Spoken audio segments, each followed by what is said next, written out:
નમસ્કાર મિત્રો, ગુજરાતી વાર્તા સાંભળવા મળી આવીએ છો. ચાલો વાર્તાની શરૂઆત કરી. રાજકોટ શહેરથી થોડું દૂર એક નાનું ગામ હતું. ગામની બહાર એક જૂનો બંગલો હતો. લોકો કહેતા કે ત્યાં કોઈ રાત્રે અજાણી છોકરી દેખાય છે. ઘણા લોકો તેને ભૂત કહેતા. એક દિવસ આર્યન નામનો યુવાન ફોટોગ્રાફર તે ગામમાં આવ્યો. તેને રહસ્યમય જગ્યાઓના ફોટા લેવામાં ખૂબ જ ગમતા હતા. ગામના લોકોએ કહ્યું, બેટા, એ બંગલાની પાસે રાત્રે જશો નહીં, કારણ કે ત્યાં કંઈક અજીબ છે. પણ આર્યને ડર નહોતો લાગતો હતો. એક રાતે તે કેમેરા લઈને એ બંગલાની તરફ ગયો. બંગલો ખૂબ જ શાંત હતો. પવનના અવાજ અને તૂટેલી બારીઓની કરકસર જ સંભળાતી હતી. આર્યન અચાનકને તેને પાછળથી કોઈના પગલાંનો અવાજ આવ્યો. તે પાછો વળ્યો અને સામે એક ખૂબ જ સુંદર છોકરી ઊભી હતી. સફેદ કપડાં, લાંબા વાળ અને આંખોમાં અજાણી ઉદાસી હતી. છોકરીએ ધીમેથી કહ્યું, તમે અહીં કેમ આવ્યા છો? આર્યન થોડો ચોંકી ગયો અને બોલ્યો, હું ફોટોગ્રાફર છું. આ જગ્યા જોવા આવ્યો છું. તમે અહીં એકલા કેમ છો? છોકરીએ માત્ર સ્મિત કર્યું, મારું નામ માયા છે.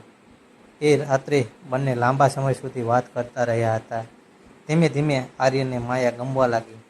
રોજ રાતે તે બંગલામાં જ હતો અને બંને કલાકો સુધી વાત કરતા હતા. પરંતુ એક વાત આર્યનને હંમેશા અજીબ લાગતી હતી. માયા ક્યારે દિવસમાં દેખાતી જ નહોતી. એક દિવસ આર્યને ગામમાં એક વૃદ્ધ માણસને માયા વિશે પૂછ્યું. વૃદ્ધના ચહેરા પર ડર આવી ગયો હતો. તે બોલ્યો, બેટા, 10 વર્ષ પહેલાં એ બંગલામાં એક છોકરી રહેતી હતી. તેનું નામ પણ માયા જ હતું. તે પોતાના પ્રેમની રાહ જોઈ રહી હતી, પરંતુ એક અકસ્માતમાં તેનું મૃત્યુ થઈ ગયું હતું. આર્યનના પગલાં નીચે જમીન સરકી ગઈ હતી. તેને વિશ્વાસ નહોતો આવ્યો.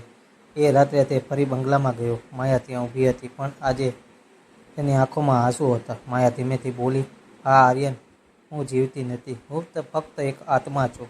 હું અહીં મારા પ્રેમની રાહ જોઈ રહી હતી, પણ તે ક્યારેય આવ્યો નહીં. આર્યનની આંખોમાં પણ આંસુ આવી ગયા. તે બોલ્યો, માયા, પ્રેમ શરીરથી નથી થતો, દિલથી થાય છે, અને મારું દિલ તો તને જ પસંદ કરે છે.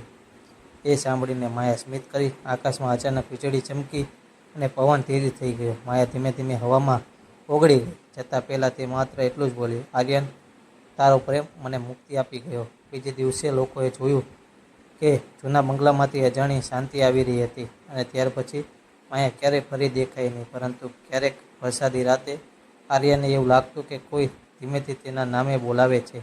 આવી જ વાર્તા સાંભળવા માટે ચેનલને સબસ્ક્રાઈબ કરજો મિત્રો. ધન્યવાદ.